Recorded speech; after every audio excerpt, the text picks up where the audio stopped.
السلام علیکم ورحمۃ اللہ وبرکاتہ۔ اعوذ باللہ من الشیطان الرجیم، بسم اللہ الرحمن الرحیم۔ آج کی اس مادی دنیا میں بہت عجیب لگتا ہے کہ اللہ کے راستے میں مال خرچ کیا جائے، لیکن اللہ کے راستے میں اپنے مال کو خرچ کرنا جو ہے وہ متقی اور مومنوں کی ایک ایسی شان ہے جس کا ذکر اللہ تعالیٰ نے قرآن مجید کی بہت شروع میں ہی فرمایا ہے۔ سورۃ بقرہ کی آیت نمبر 4 میں ہے، وَمِمَّا رَزَقْنَاهُمْ يُنْفِقُونَ، کہ اللہ تعالیٰ کی نظر میں حقیقی متقی وہ لوگ ہیں کہ جو کچھ ہم ان کو بطور رزق یا نعمت دیتے ہیں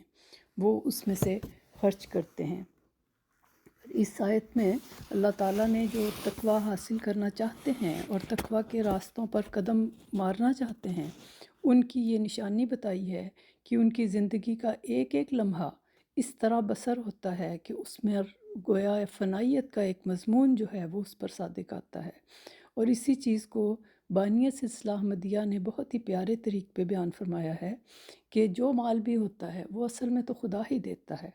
تو آپ فرماتے ہیں سب کچھ تیری عطا ہے، گھر سے تو کچھ نہ لائے، یعنی اللہ تعالیٰ نے جو بھی دیا ہے وہ ہمیں اس کے راستے میں اگر ہم خرچ کر دیں تو یہ اسی نے دیا تھا، اسی کے ہی راستے میں کر دیا۔ اور اللہ کے راستے میں خرچ کرنے کی یہ جو ادائیں ہیں یہ صحابہ نے حضرت صلی اللہ علیہ وآلہ وسلم سے سیکھیں، جو پورے کائنات کے معلم تھے اور ہم سب کے پیارے اور محبوب آقا تھے، اور پھر ان کے دلوں کی جو روحانی پاکیزگی تھی وہ ان کو عطا کی گئی، اور پھر وہ اپنے مال جو تھے وہ اللہ کے راستے میں بے دریغ خرچ کرتے تھے۔ تو بہت سی ایسی مثالیں ہیں جو صحابہ کی زندگی سے پتہ چلتی ہیں کہ وہ کس طرح اپنے مال جو ہیں وہ خدا کے راستے میں خرچ کرتے تھے۔ آپ سب نے سنا ہوا ہے واقعہ کہ کس طرح حضرت ابو عمر رضی اللہ عنہ نے ایک غزوہ کے موقع پر اپنا نصف مال پیش کر دیا، اور انہوں نے سوچا کہ میں اس میدان میں سب پر سبقت لے گیا ہوں، لیکن تھوڑی دیر بعد کیا ہوا، حضرت ابو بکر رضی اللہ عنہ آئے اور اپنا سارا مال پیارے آقا حضرت محمد مصطفیٰ صلی اللہ علیہ وسلم کے قدموں میں ڈھیر کر دیا۔ اور پھر یہ مثال ایک نہیں تھی، بہت سی مثالیں آگے آتی ہیں۔ پھر حضرت عبداللہ بن عمر رضی اللہ عنہ کا واقعہ بھی عجیب ایمان افروز ہے کہ ایک دفعہ وہ بیمار ہوئے اور مچھلی کھانے کو بہت دل چاہا۔ لوگوں نے بڑی مشکل سے ایک مچھلی تلاش کی اور پکا کر ان کے سامنے رکھی۔ ابھی انہوں نے ایک لقمہ بھی نہ لیا تھا کہ ایک مسکین نے دروازے پر آ کر صدا دی۔ آپ نے فوراً ساری کی ساری مچھلی اٹھا کر اسے دے دی۔ لوگوں نے اصرار کیا کہ آپ مچھلی کھا لیں، اس مسکین کو ہم کچھ رقم دے دیتے ہیں جس سے وہ اپنی ضرورت پوری کر لے گا۔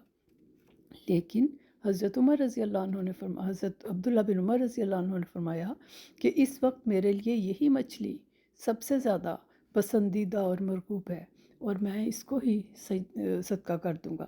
یہ واقعہ حلیۃ الاولیاء جلد 1 صفحہ 297 پر درج ہے۔ اور پھر آج جس دور میں سے ہم گزر رہے ہیں یہ دور آخرین ہے،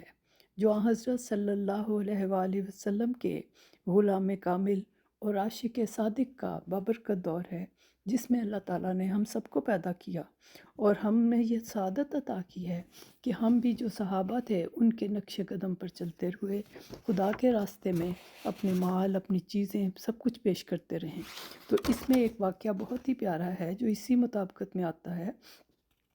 وہ یہ کہ بالکل ابتدائی زمانے کی بات ہے، یعنی حضرت مسیح موعود علیہ السلام کے زمانے کی، کہ آپ کو ایک اشتہار شائع کرنے کے لیے 60 روپے کی ضرورت تھی۔ آپ نے حضرت منشی ظفر احمد صاحب کپور تھلوی رضی اللہ عنہ سے فرمایا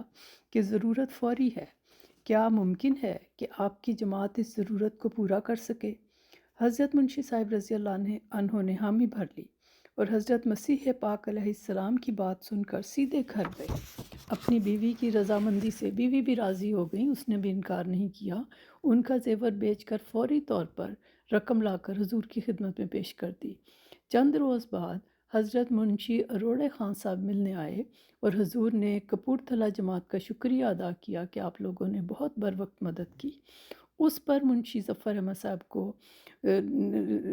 اس پر یہ راز کھلا کہ منشی ظفر احمد صاحب نے تو کسی جماعت کے دوست سے ذکر ہی نہیں کیا تھا، اور کتنی خاکساری اور بے نفسی سے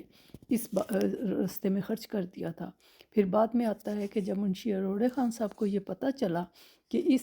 موقع سے، خدمت کے موقع سے، خدا کے راستے میں مال خرچ کرنے کے موقع سے وہ محروم ہو گئے تھے، تو ان کو اتنا اس کا دکھ تھا کہ آپ کافی عرصے تک حضرت منشی ظفر احمد صاحب سے ناراض رہے۔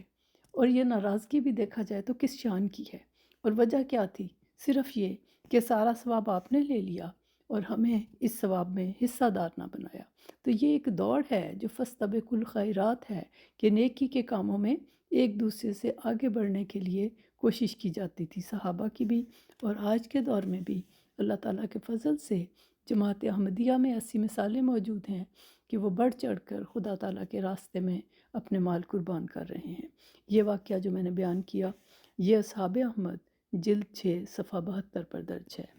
جزاکم اللہ تعالیٰ احسن الجزا۔